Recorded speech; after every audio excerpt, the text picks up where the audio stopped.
Hi guys, welcome back. I am Vivek Singhal from tradingwithvivek.com। और आज है संडे इवनिंग और संडे इवनिंग को एक चार्ट ऑफ द वीक हम हमेशा लेकर आते हैं जो कि बेसिकली वैल्यू बाइंग के बेस पर नहीं होता। यहाँ पर प्रॉपर टेक्निकल जो ट्रेडिशनल चार्ट पैटर्न्स होते हैं उसके बेस पर हम एक कंपनी को चूज करते हैं जिसमें काफी पोटेंशियल नजर आता है उसके बेस पर। तो यहाँ पर आज हमने चूज किया है विनाती ऑर्गेनिक्स लिमिटेड को।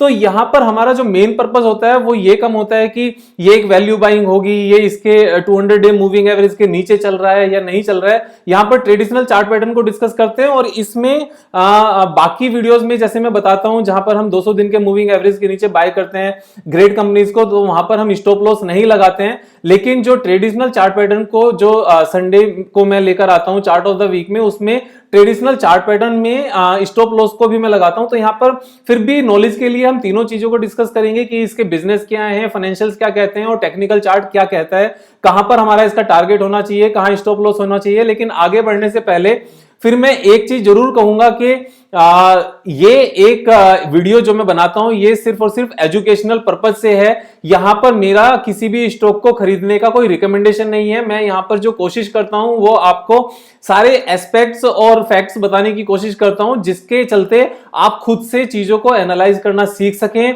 और आप अपनी एजुकेशन को इसमें जो टेक्निकल स्किल्स हैं, इन्वेस्टमेंट स्किल्स हैं, उनको थोड़ा सा पॉलिश कर सकें। तो यहां पर अपना ड्यू डिलिजेंस जरूर कर लेना कोई भी डिसीजन लेने से पहले।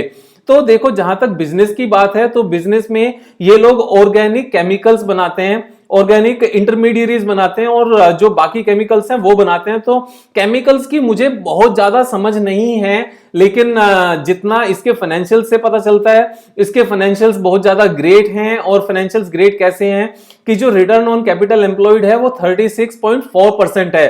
तो 30% से ऊपर जहां भी रिटर्न ऑन कैपिटल एम्प्लॉयड होती है वो अपने आप में एक बहुत अच्छी फिगर होती है। यानी कि कंपनी का जो मार्जिन है बहुत अच्छा है, मैनेजमेंट को पैसा कमाना आता है, लगाए हुए पैसे के ऊपर प्रॉफिट कमाना आता है। जो प्रोमोटर्स की होल्डिंग है वो 74.1% है।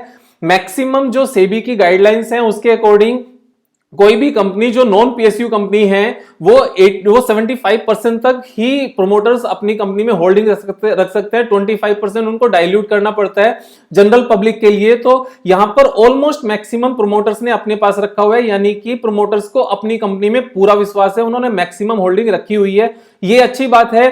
प्लेजिंग जो परसेंटेज है वो 0 है, यानी कि प्रोमोटर्स ने अपना कोई भी शेयर कितना जरा सा भी प्लेज नहीं किया हुआ है। Debt to equity ratio is 0। तो ये जो 0 है ना, ये अपने आप में बहुत इंपॉर्टेंट है। Return on capital employed is 36.4%, promoters holding is 74%। तो इसके ये जो 3-4 रेशियोज हैं जो मैं हमेशा से डिस्कस करता हूं ये बिल्कुल परफेक्ट हैं। यानी कि बाकी बहुत सारी वीडियोस में आपने देखा होगा मैं जैसे कहता हूं कि यार ये 18.4% है, लेकिन कंपनी की नेचर ऐसी है, बिजनेस की नेचर ऐसी है, तो हम यहां पर थोड़ा सा कॉम्प्रोमाइज कर लेते हैं। या फिर डेट टू इक्विटी रेशियो में कहीं पर 36% है डेट, या कहीं पर 50% है, या कहीं पर 12% है। मैं वहां पर कहता हूं कि ठीक है, हो सकता है इन्होंने फिक्स्ड एसेट्स परचेज की हो तो इसलिए है। लेकिन यहां पर तो डेट 0 है, प्लेजिंग परसेंटेज 0 है, प्रोमोटर्स होल्डिंग मैक्सिमम है, रिटर्न ऑन कैपिटल एम्प्लॉयड 30% से ऊपर है। तो जो फाइनेंशियल्स के जो रेशियोज हैं सुपर्ब हैं, अमेजिंग हैं। और यहां पर अगर हम इसमें ग्रोथ की भी बात करें तो ग्रोथ भी कंपनी की अच्छी है। क्वार्टरली रिजल्ट्स की यहां पर बहुत ज्यादा मैं इसलिए बात नहीं कर रहा हूं क्योंकि पैंडेमिक के दौरान क्वार्टरली रिजल्ट्स पे इंपैक्ट आया है, लेकिन अगर प्रॉफिट एंड लॉस अकाउंट की बात करें, पिछले 10 साल की बात करें तो 190 करोड़ की सेल्स से इंक्रीज होते होते ये 1100 करोड़ तक पहुंच गए हैं। और जो नेट प्रॉफिट की बात करें वो 25 करोड़ से बढ़ के 300-350 करोड़ तक भी पहुंच गए हैं। तो लगातार यहां पर कंसिस्टेंट ग्रोथ देखने को मिली है।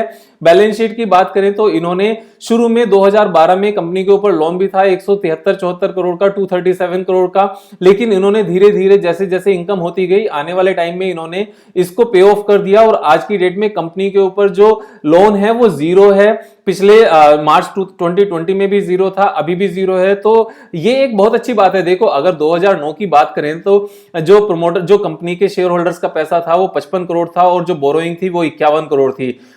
तो कंपनी के जो प्रोमोटर्स का पैसा, जो शेयर होल्डर्स का पैसा है, जो मालिकों का पैसा, यानी कि अगर हम इसके शेयर्स परचेज करते हैं, जो हमारा पैसा है अपना, वो 55 करोड़ से बढ़ते बढ़ते 1398 करोड़ हो गया, यानी कि 55 करोड़ से बढ़ के ऑलमोस्ट 1400 करोड़। ये हर साल लगातार बढ़ा है, नॉन स्टॉप बढ़ा है। तो यहां पर वैल्यू क्रिएट की है कंपनी ने, माइनॉरिटी शेयर होल्डर्स के लिए भी और जो मेजोरिटी शेयर होल्डर्स हैं उनके लिए भी ऑफकोर्स। और जो फिक्स्ड एसेट्स हैं वो 45 करोड़ से बढ़कर कैपिटल, जो इनकी कैपेसिटी एक्सपेंशन है उसको लगातार एक्सपेंड किया है, 731 करोड़ तक हो गई है। अमेजिंग है ये चीजें अमेजिंग होती है। जो इन्वेस्टमेंट है वो जीरो थी, वो बढ़ते हुए 413 करोड़ हो गई है। तो कंपनी ने कैश जनरेट किया है, एक्सपेंड किया है, पिछले 10 साल में कंसिस्टेंट ग्रोथ दिखाई है। कैश फ्लो की अगर बात करें तो जितना भी पैसा कमाया है वो सारा का सारा बुक्स में कैश के रूप में आया है। कैश फ्रॉम ऑपरेटिंग एक्टिविटीज इसी चीज को दर्शाती है कि जो नेट प्रॉफिट कमाया गया है, क्या वो बुक्स में पैसा आ भी रहा है या नहीं आ रहा है। तो लगातार आ रहा है, हर साल बढ़ता हुआ आ रहा है बहुत अच्छे तरीके से। और फाइनेंशियल रेशोज की बात करें तो 36% 2009 में था, तो वो मेंटेन्ड है अभी भी, और कंसिस्टेंटली वो रेशो अच्छे ही रहे हैं। प्रोमोटर शेयर होल्डिंग की बात करें तो 74.01% से बढ़ते बढ़ते ये थोड़ा सा इंक्रीज ही हुआ है, बहुत माइनर से इंक्रीमेंट है, लेकिन इंक्रीमेंट है। और पब्लिक के पास जो 15% शेयर होल्डिंग थी वो भी 15% अभी भी है। तो ये सारे ही रेशोज अच्छे हैं, बहुत अच्छी कंसिस्टेंसी कंपनी ने दिखाई है। अब बात करते हैं टेक्निकल चार्ट पर कि इसमें ट्रेडिशनल टेक्निकल चार्ट पैटर्न क्या बताता है, क्योंकि कंपनी का बिजनेस बहुत ज्यादा समझ में नहीं आया। केमिकल बिजनेस है, ऑर्गेनिक इंटरमीडिएरीज में ये काम करते हैं, specialty chemical company focusing on manufacturing specialty chemicals and organic intermediaries. तो मुझे बहुत ज्यादा समझ नहीं है, आई कन्फेस दिस, लेकिन अगर हम फाइनेंशियल्स की बात करें तो ये उस चीज को प्रूव करती है कि इनका बिजनेस सॉलिड है। और जो टेक्निकल चार्ट पैटर्न है, यहां पर एक reverse head and shoulder breakout हुआ है, और ब्रेकआउट होने के बाद में ये वापस से नीचे आया है और वापस से चलना शुरू किया है। और जो 200 डे मूविंग एवरेज है उससे ऊपर चल रहा है, लेकिन यहां पर हम टेक्निकल चार्ट पैटर्न की बात कर रहे हैं, वैल्यू बाइंग की बात नहीं कर रहे हैं। तो इस केस में ये सीधा सीधा एक बहुत ही अच्छा सा पैटर्न है। मैं आपको दिखा देता हूं। This is the left shoulder, this is the head, और this is the right shoulder. और राइट शोल्डर के बाद में ब्रेकआउट आया, ब्रेकआउट के बाद में नीचे आया और फिर वापस से चलना शुरू कर दिया। अब इसका जो टेक्निकल टारगेट बनता है वो बनता है कि जो मैक्सिमम डेप्थ होती है हेड एंड शोल्डर की, रिवर्स हेड एंड शोल्डर की, इस डेप्थ को उठाकर जो ब्रेकआउट, जो नेक लाइन है ब्रेकआउट है, जो रेसिस्टेंस से ऊपर ब्रेकआउट होता है उसके ऊपर कितना टारगेट आता है ये चीज देखी जाती है। तो ये हमारा टारगेट यहां पर आता है 1691, 1691, ऑलमोस्ट 1700 है। तो अगर करंट प्राइस की बात करें तो करंट प्राइस हमारा 1200 है, 1202 रुपीज। तो यहां से इसमें जो ग्रोथ आती है दैट इज 40.91%, 40% की यहां से ऊपर का टारगेट है। और अगर हम यहां से इसमें सपोर्ट की बात करें तो सपोर्ट हमारा कहां होना चाहिए, देखो सपोर्ट जो ऊपर से नीचे आया है फिर चलना शुरू किया है, तो सपोर्ट हमारा होना चाहिए 1085 पर। तो करंट प्राइस से अगर हम नीचे स्टॉप लॉस की बात करें, क्योंकि जब हम ट्रेडिशनल चार्ट पैटर्न की बात करते हैं तो उसमें हम स्टॉप लॉस जरूर लगाना चाहिए। स्टॉप लॉस की बात करें तो 9.74% है। तो यहां पर यही एक अच्छी बात है कि जो टारगेट है दैट इज 41%, जो स्टॉप लॉस है दैट इज 10%। तो जो रिवॉर्ड है वो 4 टाइम्स है स्टॉप लॉस का। तो जब इस तरह की चीजें होती हैं, सपोज हमने इसी तरह से काम किया, हमने सपोज 4 पैटर्न पर इस तरह से काम किया और 2 में हमारा प्रॉफिट बुक हो गया और 2 में हमारा स्टॉप लॉस हिट हो गया, तो रिजल्ट क्या निकलेगा? जब हमने 2 में प्रॉफिट बुक किया तो 40% 2 प्रॉफिट बुक हुए, 80% का प्रॉफिट बुक हुआ। लेकिन अगर 2 में स्टॉप लॉस हिट हो गया, मतलब 50-50 भी अगर हमारा सक्सेस रेट रहा, तो 10% का हमारा स्टॉप लॉस रहा, तो 20% स्टॉप लॉस रहा। तो यानी कि 80% कमाया, 20% खोया और नेट में 60% बचा। तो जब नेट में 60% बचता है 4 ट्रेड में, तो ये एक अमेजिंग रिस्क रिवॉर्ड रेशियो होता है। हमारे पैसे बनते हैं, लगातार बनते हैं। हमें बस कंसिस्टेंसी दिखानी है कि अगर पहले में स्टॉप लॉस हिट हो गया, दूसरे में भी स्टॉप लॉस हिट हो गया, तो ऐसा नहीं कि इसको करना छोड़ दें, क्योंकि जो reverse head and shoulder pattern होता है और वो भी ग्रेट कंपनीज में, उनमें सक्सेस रेट हमेशा ज्यादा से होती है, लेकिन 50-50 तो फिर भी होती है, मार्केट की सिचुएशन जैसी मर्जी हो।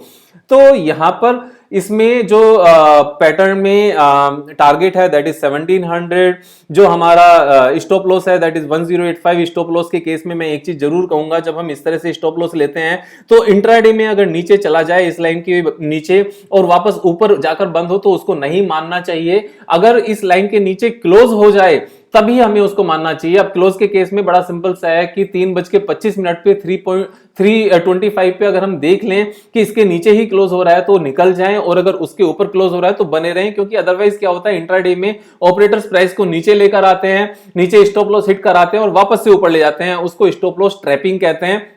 हमें उस चीज में नहीं आना है। तो this was the chart for the day. अगर सब्सक्राइब नहीं किया है चैनल को तो सब्सक्राइब कर लेना, लाइक कर लेना, दोस्तों के साथ शेयर भी कर लेना।